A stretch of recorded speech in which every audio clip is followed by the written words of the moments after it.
I'm Preston Glashing, and I am your friendly neighborhood esthetician. I focus on skincare and I focus on treating inflammatory conditions, or I should say, controlling them and helping guide clients control them. But today I want to talk about the reality versus expectation of treating certain conditions, and the two conditions that I find are the hardest to treat because it is generally an uphill battle most of the time. So the first thing I want to talk about is sun damage. So sun damage is one of the hardest conditions to treat, and that is because we are continuously accumulating sun damage literally from day one. So anytime we have unprotected UV exposure, we are accumulating sun damage, and that sun damage usually comes out in the form of either a tan or a sunburn.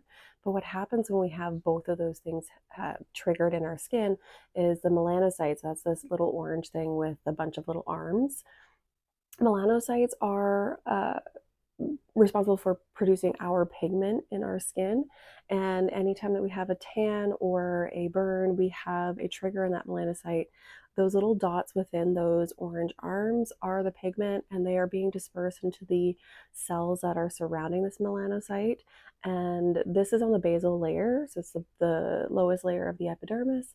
Every time our cells shed and divide and they move up through the epidermis to get to the surface, that's when we get the pigment cells coming up, and it will continuously do this. So once a melanocyte is triggered for protecting the skin from trauma, it will always be triggered. It will continuously produce this pigment until we use products to stop it. So what are some of these products? We're talking about tyrosinase inhibitors. Tyrosinase inhibitors do stop that enzyme called tyrosinase, which allows the pigment to disperse.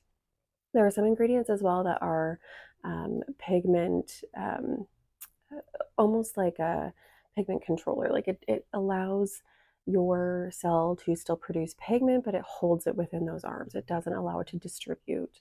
So the reason why sun damage is so difficult to treat is because we are constantly bombarded with sun damage all the time, especially when we are not wearing sunscreen or we are continuously tanning on purpose.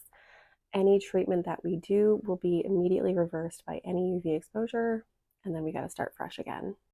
So if you are someone that likes to spend a lot of time outside or go on vacations, first and foremost, sunscreen and protective layers, seeking shade whenever you can, but then those tyrosinase inhibitors. So having things in your routine like niacinamide, alpha-arbutin, and licorice root, vitamin C, those help.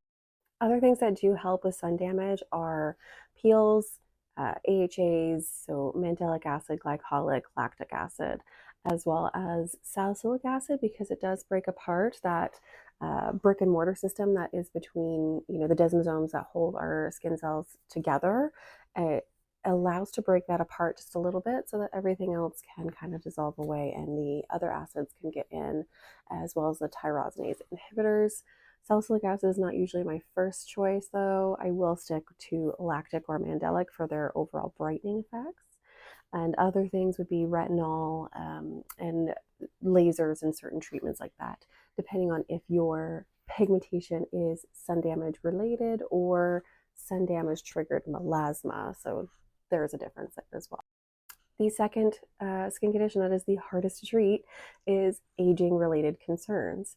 And this is usually because we are aging every day. We cannot halt what aging is. Like, we can't stop the aging process. It is happening anyway, despite what a certain billionaire that seems to be famous for trying to stop the aging process. Unfortunately, it is inevitable and it is going to show up on our skin. There are things that accelerate that, like sun damage and UV exposure without protection. There's also lifestyle habits, so smoking and alcohol consumption and over excess of sugar consumption.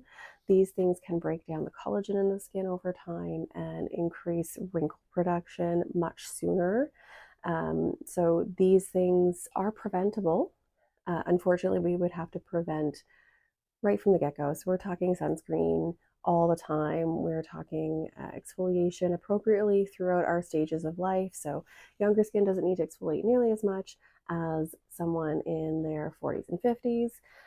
Brightening ingredients, those tyrosinase inhibitors, like I said. Retinols, again, retinols is something that you can use. There's so many different retinols on the market, from esters to retinol to retinaldehydes, that you can use to prevent the effects of aging. Peptides, keeping your skin hydrated and moisturized, etc., etc. The thing is, as long as we are not protecting from the sun damage, there's very little that we can do to keep up with maintaining a youthful appearance. So ultimately, this does loop back to sun damage and making sure that you are wearing sunscreen and using appropriate ingredients to help you combat all of these things.